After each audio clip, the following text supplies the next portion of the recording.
Shalom Bapak Ibu, senang kasih dalam Tuhan. Haleluya, kita bersyukur kita bisa memasuki hari kedua di bulan April ini, Kamis 2 April 2026.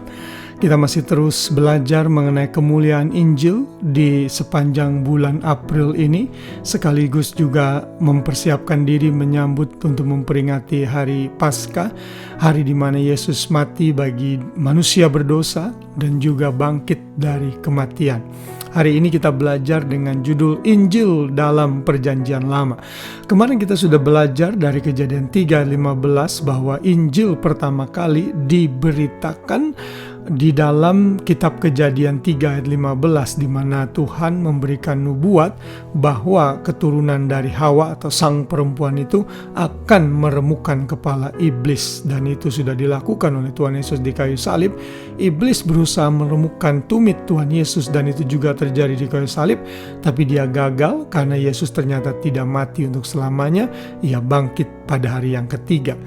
Nah, di dalam Perjanjian Lama ada begitu banyak tipologi mengenai kematian dan kebangkitan Kristus yang juga merupakan inti dari Injil itu sendiri.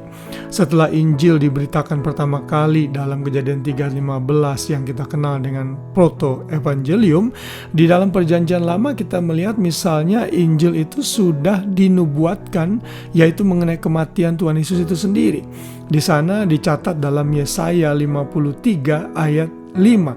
Ini adalah ayat mengenai penderitaan Tuhan Yesus yang mati untuk manusia berdosa. Dalam Yesaya 53 ayat 5 dikatakan, tetapi dia tertikam oleh pemberontakan kita, dia diremukkan oleh karena kejahatan kita. Ganjaran yang mendatangkan keselamatan bagi kita ditimpakan kepadanya, dan oleh bilur-bilurnya kita menjadi sembuh.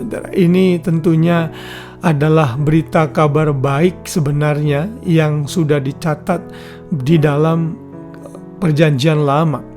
Saudara, bagi orang-orang Yahudi ini satu pasal yang merupakan offended buat mereka. Mereka merasa diserang dengan pasal ini karena bagi mereka Yesus itu bukan Mesias dan mereka masih menunggu Mesias yang mereka harapkan. Karena Mesias yang mereka harapkan adalah Mesias yang berhasil menjadi raja dan mengalahkan musuh-musuh Israel. Bahkan sampai hari ini itu terjadi.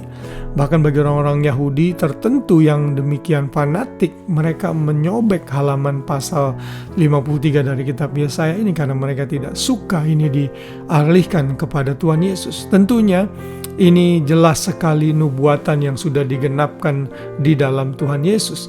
Karena Petrus misalnya mencatat dalam 1 Petrus 2 ayat 24-25 bahwa ia sendiri yang telah memikul dosa kita dalam tubuhnya di kayu salib, supaya kita yang telah mati terhadap dosa hidup untuk kebenaran. Oleh bilur-bilurnya kamu telah sembuh. Petrus memberikan konfirmasi bahwa ini adalah ayat yang ditujukan untuk Tuhan Yesus, dan ini adalah kabar baik bagi kita semua yang harus kita beritakan bahwa ada satu pribadi, yaitu Tuhan sendiri yang sudah menjadi manusia. Dia mati untuk kita. Kita tidak mungkin bisa membayar hutang dosa kita. Kita juga tidak mungkin bisa diselamatkan dengan berhenti berdosa. Kita perlu orang lain yang menggantikan posisi kita untuk dihukum. Dan itu sudah dilakukan oleh Tuhan sendiri dalam pribadi Yesus saat ia menjadi manusia di dalam daging. Dan dalam keadaannya sebagai manusia di dalam daging, ia telah merendahkan dirinya, kata kitab Filipi 2, bahkan sampai mati di kayu salib. Saudara, ini adalah kabar yang sebenarnya tidak baik untuk Sang Mesias, tapi ini menjadi kabar baik bagi kita. Karena itu Injil bukan hanya sudah ada di dalam Perjanjian Baru, tapi juga di Perjanjian Lama sudah diberikan berbagai macam nubuatan, berbagai macam prediksi bahwa Yesus harus mati, bangkit, dan juga menyelamatkan manusia dari dosa. Kalau saudara melanjutkan Yesaya 53 ayat 6, di sana dikatakan kita sekalian sesat seperti domba, masing-masing kita mengambil jalannya sendiri, tetapi Tuhan telah menimpakan kepadanya kejahatan kita sekalian. Ini ditimpakan kepada Tuhan Yesus. Ayat 7, ia dianiaya, tetapi dia membiarkan diri ditindas dan tidak membuka mulutnya. Seperti anak domba yang dibawa ke pembantaian, seperti induk domba yang keluh di depan orang-orang yang menggunting bulunya, ia tidak membuka mulutnya. Saudara, ini semua terjadi dan digenapi dalam peristiwa penyaliban Yesus di kayu salib yang akan kita rayakan esok hari.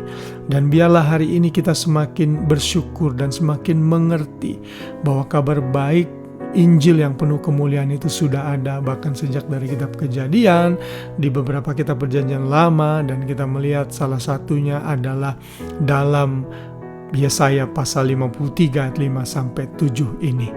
Injil adalah kabar baik. Injil adalah kabar sukacita, di mana Tuhan Yesus sendiri sebagai Tuhan pribadi yang kedua dalam Tritunggal mati dalam keadaannya sebagai manusia untuk menyelamatkan kita dari hukuman dosa.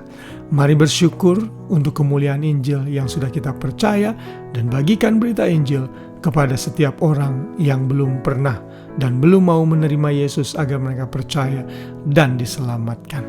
Puji Tuhan, selamat malam dan selamat beristirahat. Biar Tuhan memberkati kita semua. Shalom.